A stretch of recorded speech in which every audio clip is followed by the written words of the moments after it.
Mariing pinabulaanan ng lokal na pamahalaan ng Tagum City sa Davao del Norte ang kumakalat na balita kaugnay sa siomai at ibang street foods na binibenta sa lungsod na galing sa karne ng aso.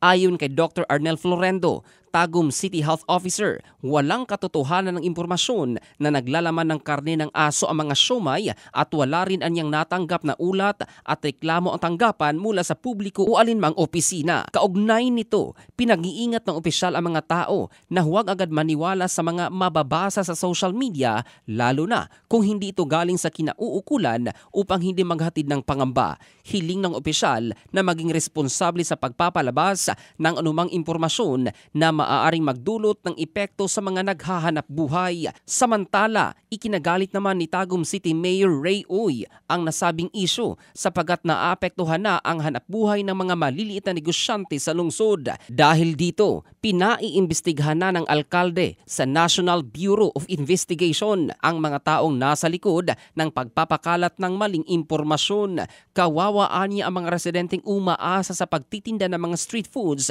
na lubhang naapektuhan sa irresponsableng hakbang. Una rito, kumalat sa social media na gawa umano sa karne ng aso ang mga tinitindang siomai at ibang street foods sa lungsod, kaya marami na ang umiiwas sa pagbili nito. Ang balitang ito ay hatid ng Drive Max Adult Herbal Capsule para sa lalaking laging umaangat.